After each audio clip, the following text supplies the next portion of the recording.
GTIs are you running? PS4Ss. Nice. 235s. I had 255. 35s in a different brand. Yeah. It looked killer, but these actually perform way better. Oh gosh, I'm trying to remember. I remember seeing those wheels. I can't remember what they were off the top of my head. Or was it with these? The T's? For a brief period with these, and I had some new speeds before this. That's right. Yeah. So I think that's where he got the inspiration. The new speeds was off this car. Really?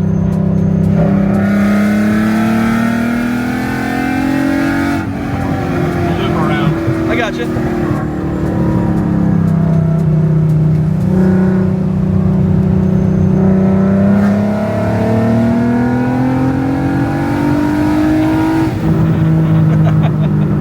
That was 7. That's so fun. I'm gonna get in trouble if I ever get something like this. It's all like glass on the wreck.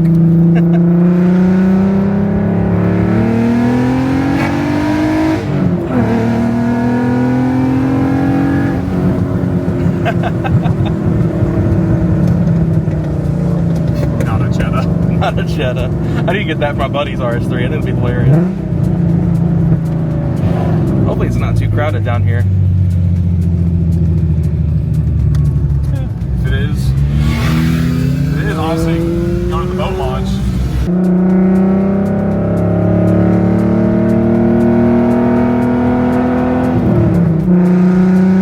This sounds so good. They got behind me because they wanted to hear it. Yeah.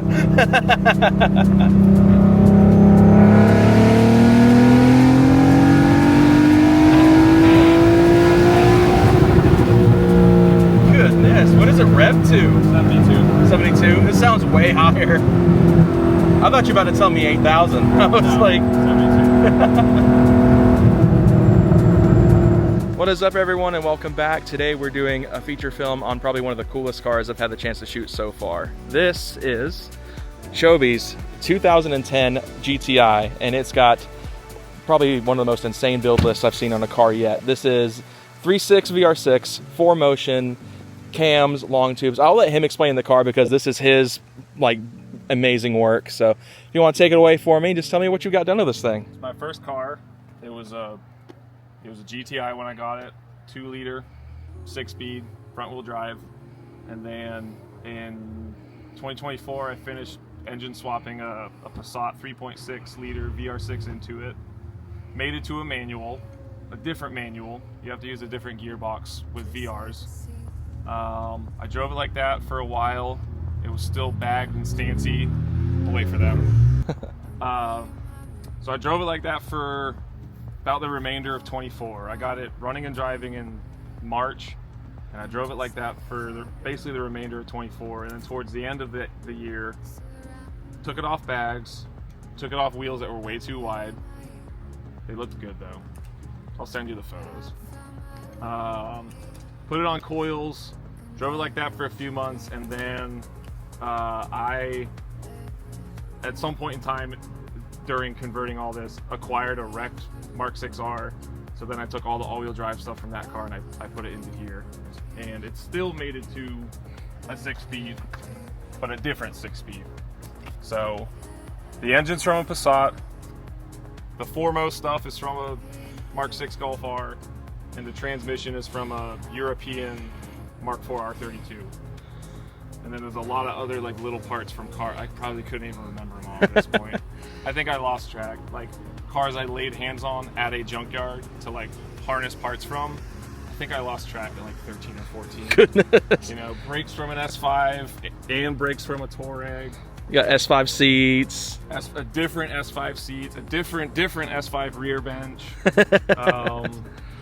Yeah, gosh, man, I can't remember. You know, rotors that work for this car, and then you got to get this bracket for this, and so trying to think of other noteworthy items. The body kit.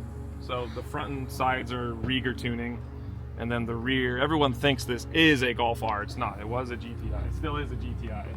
But then I did do a 6R rear bumper. I just like the center exit. Yeah. I don't consider it up badging. It's just a rear bumper.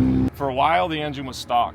Like for like almost 2 years, I left the engine stock. Like we coded and adapted it to work with the chassis.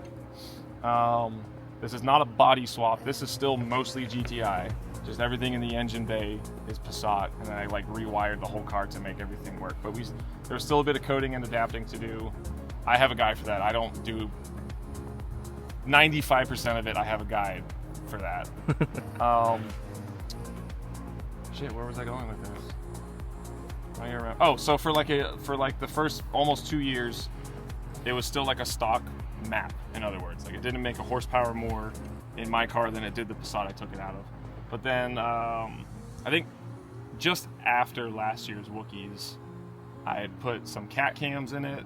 They're not R32 cams. They're special ordered. I ordered them through a shop in Pennsylvania, KP tuned. It's basically the hottest cam I can put in it without building the head. I forget. Don't ask me. I don't know what duration they are. They're big. Is all I remember. I'll screenshot the video we posted them in. They're big. They're bigger than stock. These have pretty hot cams compared to like a 3.2 out the box from the factory. But these are bigger. They're hotter. And then I can't remember. A few months after that, I was in a position to buy some long tube headers from a company in Germany, but somebody else had bought them and they were in the States and then didn't want them. And so now it's tuned, it has big cams, has long tube headers, it has a center exit, and it has a button on the inside that makes it really, really loud. The clip you guys saw probably at the beginning of this, kind of opened this up, was with, I think that was the loud mode. That's valves open. So there's no in between. They're vacuum actuated. They're either closed or they're not. It's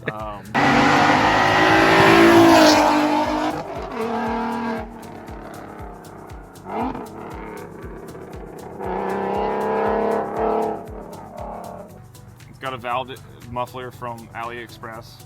It's not a joke. It's got a handful of vibrant resonators. 3.6s are really, really loud cars, like notoriously loud engines. So I had a whole other exhaust set up on this before. We tried to use like just the rear section and adapt it to the long tubes. It was a lot. It had too much it sounded good, but like it was too much. Yeah. So we ended up redoing things. When I got the 6R rear bumper, we redid things, did the center exit. Now it's got three vibrant resonators and the valve muffler, which 9 times out of 10 is open. I don't know what level of muffling it does when it's open.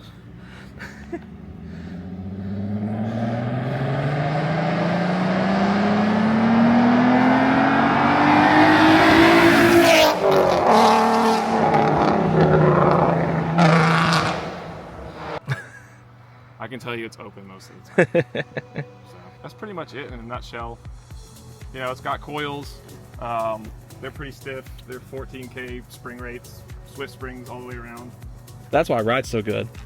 Yeah, they're digressive valve. They're from Silvers. So they're digressive valves, fully adjustable like shock body and springs. So they're linear springs. So you adjust preload independently from ride height. Which I think you really have to with these cars that have like especially that have like the divorce rear setup. It's not an actual coilover. Bushing wise, it's like the whole PowerFlex catalog is thrown at it. There's a couple 034 spherical bits in there, BFI engine mounts, and up front I did like the B6 Passat aluminum control arms and knuckles, which you don't gain any advantage as far as like geometry with those. They're just lighter, and I'm a junkyard dog. I like going to the junkyard, and there was B6 there, and the knuckles and arms were there, and I said, yoink. Yeah, let's shed some unsprung weight. You know, I don't know if those alone would make a huge difference, but you do that. You do I have an aluminum subframe from an early A3 Quattro. I have some others that have lightweight wheels. They're E37 SLs. No center caps. Those are too heavy. Or that's what Volk decided on. You can't run center caps on these. I forget about that. Yeah. Yep, there's no lip for a retainer ring on the center cap on the SLs. 18x9 ET45, 235 Michelins. They feel good. It's a very similar setup that I used to run because I ran PS4Ss. I think they have the exact same tire pretty much as you're running now. Yeah, I used to have more tires. I used to have 255s, and it looked really good, but it just wasn't a good match, I think, for the chassis. And they weren't the same tire. And so I think part of why these are so much better is just I'm just using a better tire now. Yeah. But this works well. Doesn't rub. It doesn't. I mean, I can go lock to lock. It doesn't do any like weird. There's no.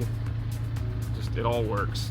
This is just what happens when you own the same car for 10 years. And this car has also been in a magazine. It was in PVW. It's been in PVW twice, but once was like by accident. I was, somebody snapped a picture of it, and it was in like a long article about Low Show, and there was just like a single picture of my car. March of this year, there was a long write-up on it where we drove to my friend Zeke. We drove to his shop and shot the car there, and they did a whole article on it, which was like surreal. Because I built this on jack stands, like early on, like with my son, like clipped into me. Like he wouldn't go down for a nap. Be like, all right, well I got to do some wiring today. So that was the other thing. Was like I built. Two things happened in 2023. I became a dad, and then like 2 weeks later, I started this. Yeah. So in hindsight, not a great idea, but we're here now. There's no undoing it. And you've got cool kid and probably one of the coolest VWs here. Yeah, Oscar's cooler. This is just a car. Oscar's way cooler. He's obsessed with it. And I had half of mine to leave his car seat in here, just as like a little cherry on top. But yeah. I left it at home in case my wife needed to take my car somewhere. Right. I have another car that I drive most days. But yeah, this thing is awesome. We're gonna go for a ride here in a second. He just met me 2 hours ago, and he's like, you know what? Drive my car. And I was like, I'll let you drive it. I don't care. But we're gonna go for a quick ride. He's even offered to let Kason drive this car, who's over here, if you guys know my channel. I didn't even know his name. It's the first time I've heard his name. Yeah. So we're gonna go for a ride in this thing. I'm intimidated only because I know what this car is, but it's easy to drive. It's more the value of what the car is to me as an enthusiast. Dude, man, this is on like its fourth front end. It's not fast. People are like, oh, you put in a V6 and a Golf. It's not fast. It was faster before I swapped it. If we're talking just like raw power, quickness, straight line speed, exactly. It was faster. It was like a full, what I think most people would call like a full bolt-on stage 2 or stage 3 build, where it was KO4 and all the supporting mods. Right. It's slower now. That setup dynoed. It was an early APR KO4 file, but it felt good, so I just ran with it. It dynoed at like 310 or something. Right. 3 or 310. It was healthy. This dynoed at 270 all wheel, so it's like mathematically slower. But people who know VRs, especially 24 valves, know they swing like way above their weight class. It's how the power. You hear people say it's the area under the curve, and I still don't really know what that means, but it's the area under the curve.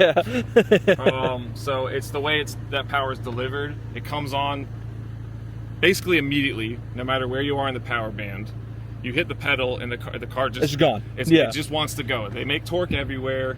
They hold torque for a very long time. It's naturally aspirated, so you're not waiting for a turbo to spool. Right. But it is not a fast car. I built it to go fast. Then the twisties, not in the straights. Yeah, I built it fast. I built it to go fast in the mountains and corners, because that's just more fun to me. Oh yeah, I agree. It's fun to drive a slow car fast versus driving a fast car kind of slow. Yeah. And so that's where I'm stuck out with mine. I mean, I was telling you about my build. This is like, you know, I've been saying for a while I'm going to get a VR in the next couple of months, and this is kind of what I'm modeling it after. Just really good looking, really good handling, just straight NA VR power. Yeah, it sounds great. Exactly. I mean, this is my whole, wipe it off. This is my whole thing here. This is like, I think mostly tire. This is my thing here though. When I started building this car, everyone was like, why are you doing it? It's going to be slower. And I was like, because of motion over speed. Exactly. Have you heard it? Yeah. So we're gonna get ready to go for a ride. See how I do in this thing. It'll be my first time driving a VR, so I'm really excited for this. So let's get started. So we're just gonna take it for a quick loop. It's not my car. I don't want to go and drive 1,000 miles in it. I think Kason might be upset if I drive it more than he probably will. But this thing is surprisingly easier than a 2-liter, like to drive in general. Like I kind of figured it would be, because VRs are NA, and that's just easy to drive as a general rule, but yeah, like you're not, like I said, the way that power band is, like you can kind of shift anywhere. right, And you're gonna have power wherever you end up. right. You know? It's or you can just ring out the whole gear and just Yeah. use everything and then bang it to the next. It drives easy. Like everything works how it would in a Passat, or everything works like it did in the GTI. It just, I guess we'll go this way. it just has, you know, right. twice the displacement. Almost got it. Almost. I think you're in third. Am Yeah, I? you're in third. Okay. There you go. There you go.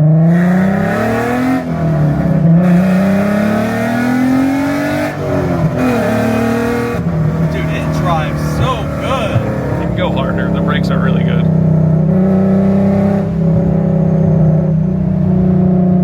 Oh my goodness, the cornering. It corners so good. Oh my goodness.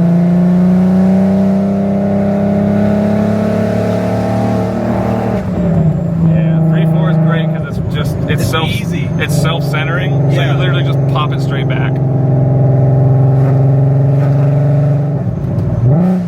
There you go. All the way out. All the way out. Yeah. Second gear probably would have hit limiter, but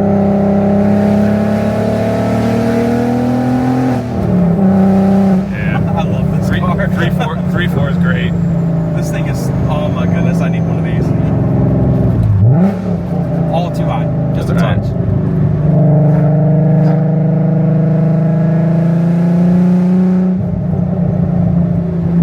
Oh, you want to see something funny? Do what? Just keep driving. Oh my goodness. What? Holy crap. Isn't that funny? I'm just thinking I'm gonna pop just a Yui right here. Let's see. I might not be able to. It literally just vanished. I think you can. Is there room between the R and Jamie's Atlas? Maybe. Think so. Maybe. Yeah. Yeah. Don't want to scrape it. It won't. Let's see if I can. There's no one here. You mind a first gear run? No. There you go. Golly! Oh, this is one of the most fun cars I've ever driven. It's not bad.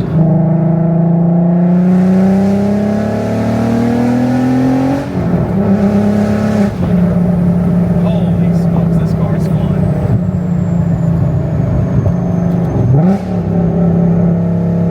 See, I can get it sometimes. This is building confidence in my manual skills. This thing's easy to drive. This is a really, really easy car to blip because It it's is. NA, it's got hot cams, and it's a single mass flywheel. Yeah.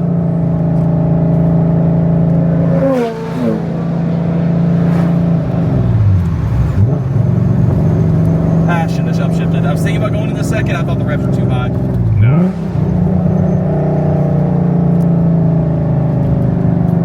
This one gets you. It's like decreasing radius. Yeah, it does.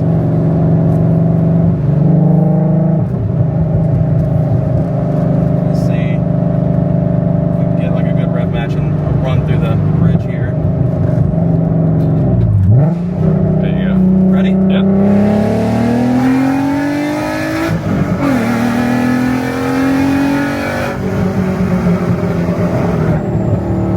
My goodness. This thing's addicting. I see why you love this It's a car. lot of fun.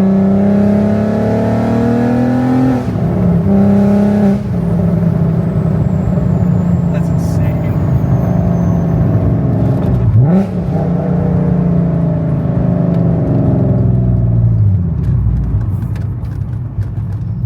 And it's so quiet at idle.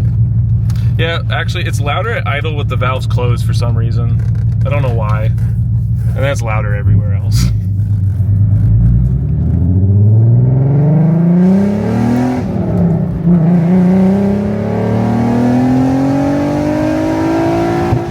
There you go.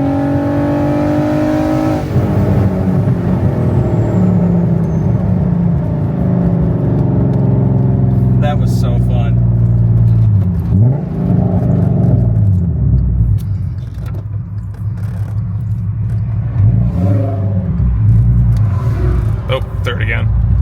man. Golly. If it makes you feel any better, pretty much everyone does that the first time they drive it. It still takes off. It still does it. Dude, this is a blast. I can't thank you enough for letting me experience this. You're one of the few people that was like, yeah, okay. I went, oh, no. I said, all right, whatever, suit yourself. So huge thanks to Choby, Chobester on Instagram and 94Co on YouTube. Yep, 94Co, 90 spelled out. If y'all want to see this car more, which I highly recommend because this has been one of the most fun cars I've ever driven, if not the most fun car I've ever driven. Just the experience, the noise, the drive. I mean, it is a blast of a car, and I can't thank him enough for just being like, you know what, I just met you on the internet like 2 hours ago. Go ahead and drive my insane build. So most people aren't that trusting, so I can't thank him enough for just letting me drive this car. It's been an experience I will never forget when it comes to driving a car for the first time. So thank you so much. Of course, man. I will see you guys in the next video. We're gonna go let Kason drive, and I'm gonna get some flybys from outside of this thing, and I'll see you guys next time. Have a wonderful day.